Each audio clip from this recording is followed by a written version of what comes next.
So, good afternoon and welcome to today's webinar. I am Sarah Charlton, one of DG Legal's management and compliance consultants. For those of you who haven't joined a DG Legal webinar before, the slides and the recording from today's presentation will be sent over to you by email tomorrow. We are in webinar mode, so unfortunately I won't be able to see or hear any of you. Do have a teenage daughter who I think operates in webinar mode most of the time because she doesn't seem to be able to hear me or see me. So I'm a little bit more familiar with that. Please use the Q&A function if you have any questions. Alternatively, use the chat function for anything else. The training shouldn't last any more than 20 to 25 minutes, and that's just to ensure there is time to answer any questions that you might have, as I appreciate the real value of attending a live session is being able to ask the questions.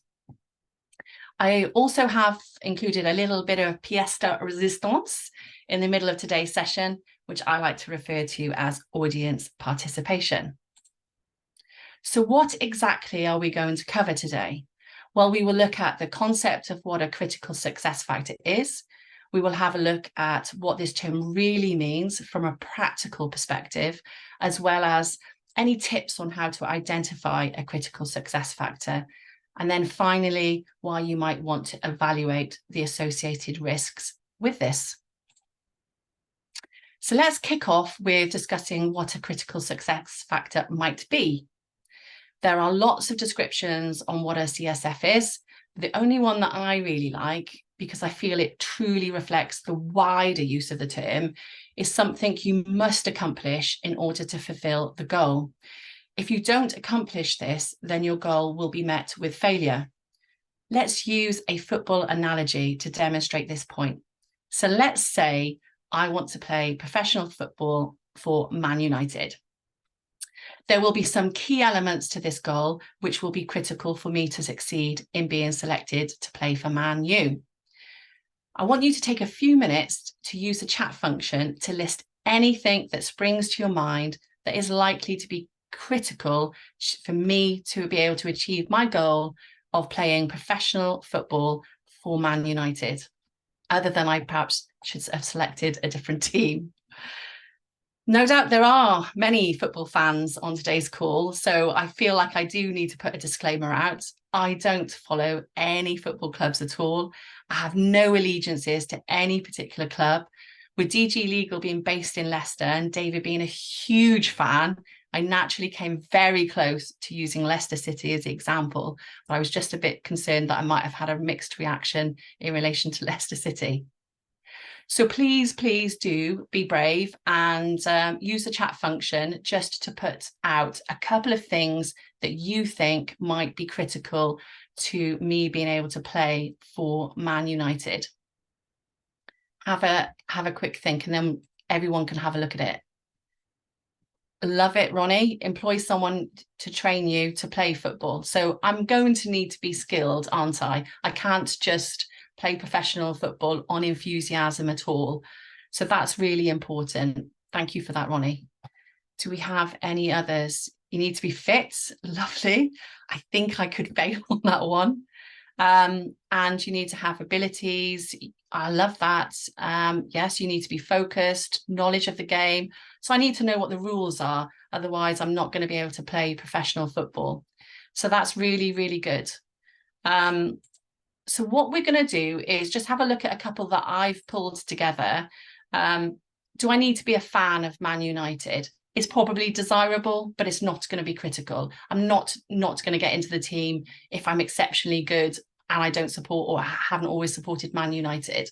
So that's going to be perhaps something that's desirable, but it's not going to be essential. It's not going to be critical. It's not going to be a barrier that's going to stop me from achieving my goal. However, I need to donate a lot of time to train.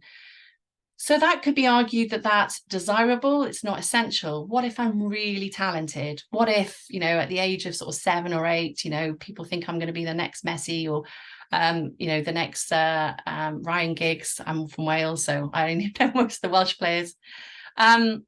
So time isn't necessarily going to be critical, because if I'm exceptionally good, I probably would be the same skill set as somebody who's average but practices a lot. So that might not actually be critical. However, as some of you quite rightly identified, you have to be good, you know, more than good. You have to be talented. You have to be exceptional. And that's going to be critical, isn't it? So if I'm not exceptional, I'm, you know, it's doomed failure. So that would be a critical success factor for me if I was wanting to be able to do that. And I also need to be spotted. So that was something that I hadn't noticed in the chat.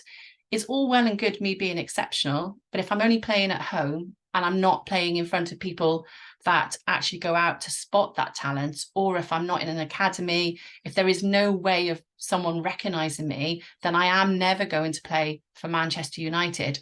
So that's going to be pretty critical, very much key. So you'll see that there is a distinction between the factors that are critical, and other ones could be money. At the end of the day, if I don't have money to pay, you know, subs for a football club, if I don't have money to buy football boots, if I don't have money to get onto the bus, to be able to travel to the stadium, to train, so money's probably going to be quite critical. But there are going to be other factors that might just merely create challenging conditions. So like not having the support from your family, yes, that would be difficult because perhaps you wouldn't be able to have lifts, you would have to catch public transport, or you might have to walk. They might make it difficult for you to be able to attend. But again, if you're really talented, then potentially you might get away with less sessions because you're so talented. Not having a great football coach, you know, that would enhance your chances, but it's not going to be critical again, because sometimes people go onto YouTube, you know, you hear it about famous dancers and things like that, people who have actually trained themselves and become talented musicians, etc., etc. So that's what we're looking to try and distinguish, is things that are critical. So they have to, that it has to be, you have to be spotted and you have to be exceptional. And then those things that just maybe make it easier, maybe you'll reach your goal quicker, etc., etc. So hopefully that gives you a little bit of a flavour on what today's session is hoping to try to achieve. So why is it important to identify? It's important that your efforts are focused on what's absolutely critical. So you don't want to waste time, resource, or money in areas that haven't been identified as a single point of failure. Identifying and managing critical success factors increases the chance of succeeding delivering your goal. This in turn provides you with a natural advantage of that to your competitors. In a sector, if I'm honest, I just feel that it's changing forever. I've been in the profession for 32 years and, you know, pretty much the first 20 years, nothing changed. You know, the accounts rules didn't change, the code didn't change, legislation rarely changed. But in the last 5 years, for sure, change, you know, there's a lot of moving parts now to running a law firm, and change is something that we're having to deal with and grapple with on a regular basis. Some firms do it better than others. Talking of delivering, anyone who has worked alongside a project management team are likely to have heard the term deliverables. And this is a term widely used within the project management profession to describe goals. So it's a bit more of a sort of IT tech type term. But if you hear about, you know, what are the deliverables, in essence, what is the end goal? What's the result that you're looking for? It means the same thing. So hopefully you'll feel a little bit more comfortable having those conversations with your IT team. So what I've tried to do is break the process down into sort of manageable stages to make it easier for you to be able to follow and be able to consider how you're going to be able to identify critical success factors. So I've brought it into 4 stages, which hopefully you'll find incredibly useful. I've done it to allow you to consider a variety of scenarios. When you're in any professional services organisation, whether that's a law firm, a firm of accountants, estate agents, surveyors, whatever it is, there are going to be different variables, whether that's people, location, the type of service, stakeholders. So you do need to have be able to consider all of those factors. And some of them won't be things that you've experienced before. So this type of task does lend itself particularly well to those who are able to think outside of the box. So some law firms do a little bit of profiling when you start, and you probably have been categorized as someone that's, innovative or not. So anyone who's able to think outside of the box, this type of task really does lend to their imagination and their creativity. I'd also add that whilst it might look like it's a time-consuming process at this point, it's merely because it's new to you. So in reality, when one of my team might brief me on a change that they want to put in, I will, within a matter of minutes, have gone through that, that path out, those processes to work out the different stages. So although it does look labor intense or time intense, it's actually not. It's something that the more you do, you'll just do it in your head. So we're just going to have a look at the first stage. And the first step is to make a plan. I used to be in the military, so we love a plan. You have to be able to map out the best path for you to reach your goal. If your goal needs to travel a long or a complex path, then you should ideally break that journey into smaller stages or steps as indicated in this slide. Planning your path will also help you to measure your success. More about that later.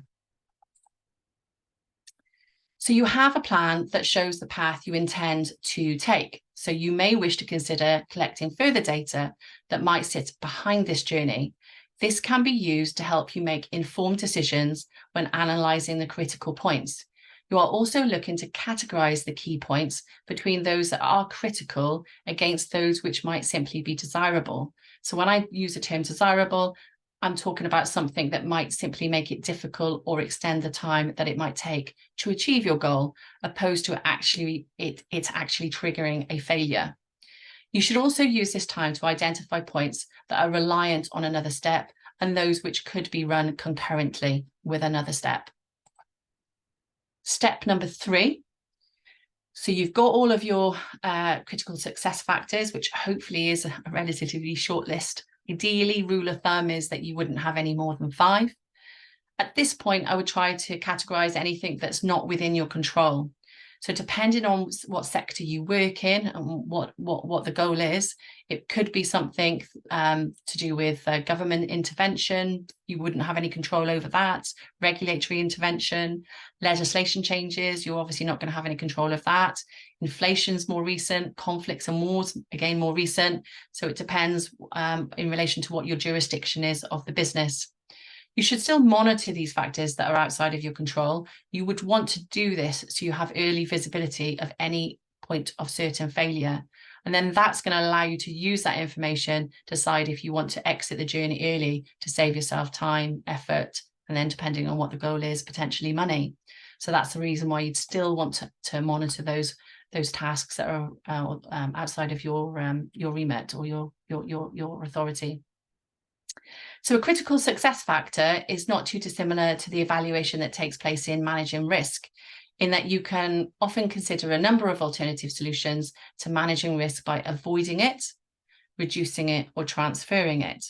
In the world of critical success factors, you do have a few more options that you might wish to consider.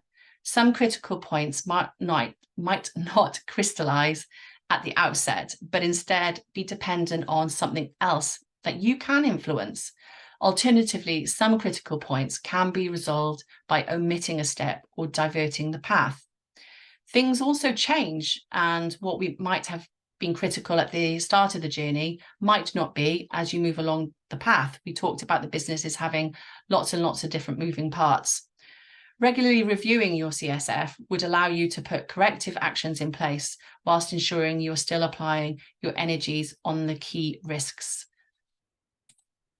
So I did promise you some audience participation. So although I can't see or hear you, you can share, you can participate using the chat function, as some of you have already. So I want you to read this scenario, and I want you to have a think about it based on what I've just told you, the last few slides.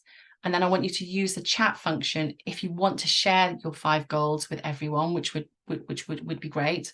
Or alternatively, if you would rather just write those on a piece of paper, then that's absolutely fine. So I'm going to give you a few minutes to read through the scenario, to have a think about the sort of things that are going to be critical. I'm a keen amateur photographer, and I've been doing it for over 10 years. So I do know I am able to take a good photo. All the family are telling me that I'm great at it. but I've been made redundant. And it's provided me an opportunity because I'm going to be paid 3 months gardening leave. So I'm going to be paid a salary. So I've got an ideal opportunity, once in a lifetime opportunity, to turn this hobby into something that's profitable. So I don't need to look for another job in law. I can go and do, take photos of dandelions and countryside, the sea, all those nice things. So I have the potential to be able to really change my life. But in order for me to be able to do that, I do need to understand the risks that would be associated in it and what might be critical to the successful goal of being able to have a profitable business that's going to pay me a salary. So hopefully there's lots of things that are flooding into your mind in relation to what will be critical. Some of which I'm hoping I'll have on my list. And some of them, hopefully, some of them might be new. Some of them I might not have even thought of. And we'll have a look to see what everyone has come up with. And then from that, we will have a few discussion points. Oh, planning. Love it. Love a plan.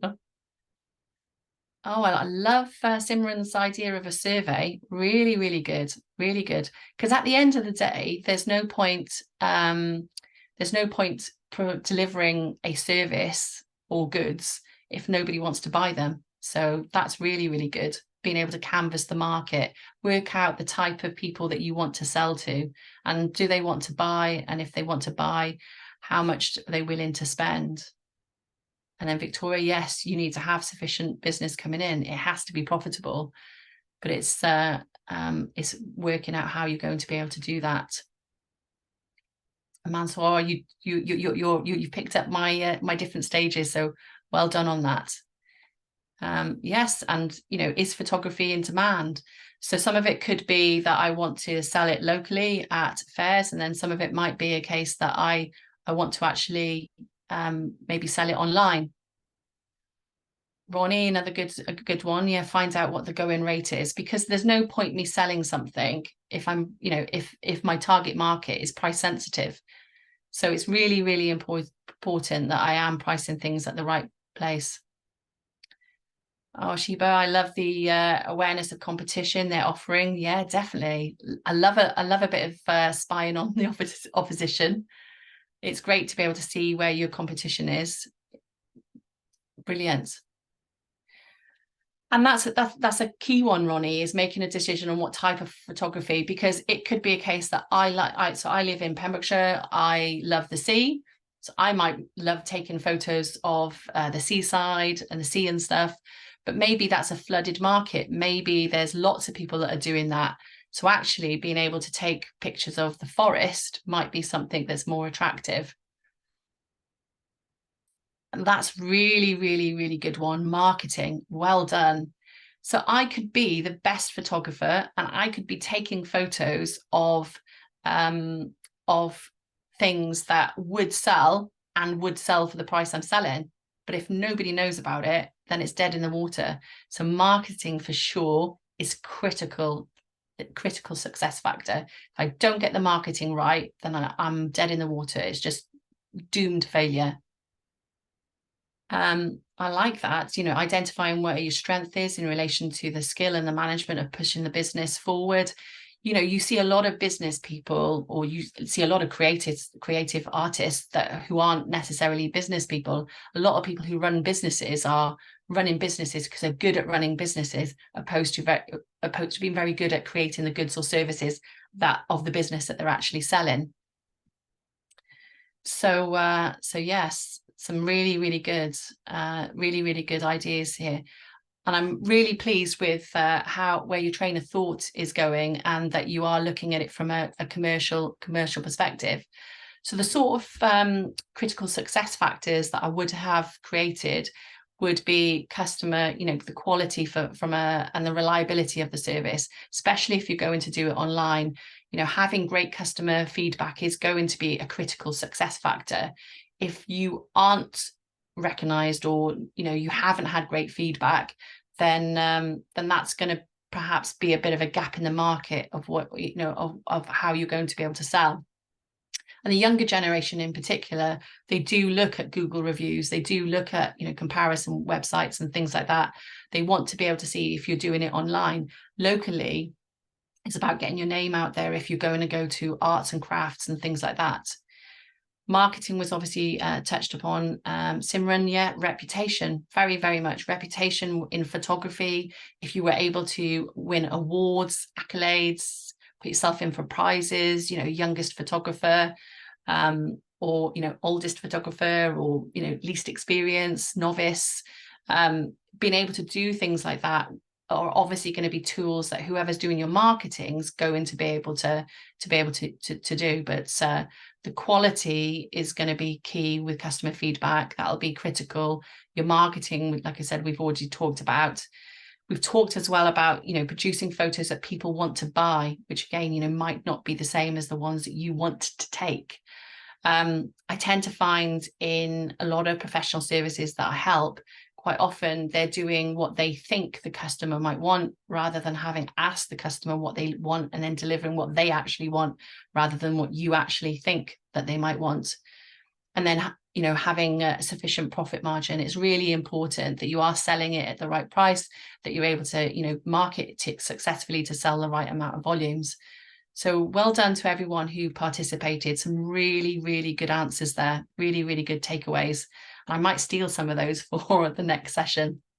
So thank you very much. So we're just going to have a look now at measuring, and key performance indicators are often used as a measurement tool for critical success factors. And a common KPI in a law firm is the level of client satisfaction a firm receives. And this is often captured using a questionnaire to measure a client service goal, which most professional services would set themselves. And being in a law firm, there are regulatory requirements in relation to minimal levels of client service. It's also worth noting that there is specialist software on the market for businesses who manage more complex projects on a regular basis. And included within that is a measurement function. So it's going to tell you or give you an indication as how close or far away you might be to a success factor.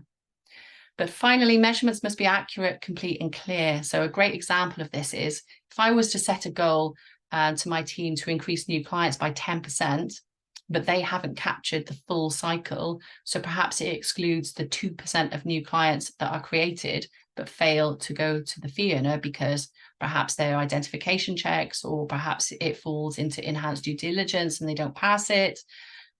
There's a number of reasons. Perhaps it becomes, you know, the transaction becomes abortive, but it's really important if they're sending me a report that says, yes, we've onboarded or opened 10% increase of new clients, that they give me the whole picture, because I could be paying out bonuses and, you know, showering them with praise for achieving 10%, but unbeknown to me, there's actually a fallout rate of 2%, and therefore the net new clients is actually 8%. So there's a risk of celebrating a failure as a success, which in business is not a great place to be. So you may also find that a project's got too many points of failure. So I did talk about the fact that ideally you want to have about 5 really that you will have identified. It'll depend on the complexity and the size of the project, but your rule of thumb is 5.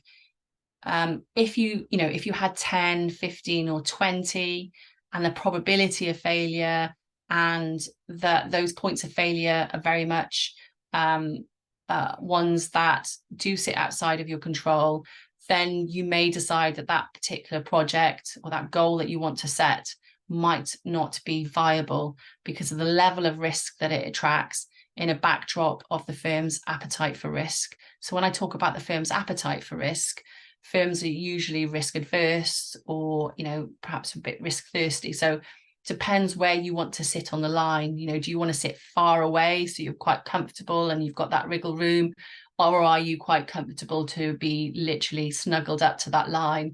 So if there's one margin of error, then you're, you know, then it's going to really go wrong for you. So so when you're evaluating the overall risk, you're likely to think about the number of critical success factors and which ones sit within your control and which ones don't. So you'll be pleased to know that was the end of the audience participation, but I am happy to answer any questions if anyone has any questions in the question and answer. These sessions are bite-sized just because they are new for a lot of people, so trying to overwhelm people with information can often be a bit too much. Quite often people just want to have those few nuggets of tips and techniques to be able to use, and then take the slides away to be able to think about how they might be able to apply that in their business. So finally, on the basis that there aren't any other questions, I just wanted to remind you that the slides and the recording will be sent over to you tomorrow by the DG Legal team. And you should also receive an email just asking you to rate today's training out of 5 stars. If you did enjoy it, please do leave feedback and any suggestions for future topics. Next session in the management series is on project management, and that's being held at 2 o'clock on Wednesday, the 11th of October. Thank you ever so much for taking the time out of your day to watch today's webinar, and have a great afternoon. Thank you very much.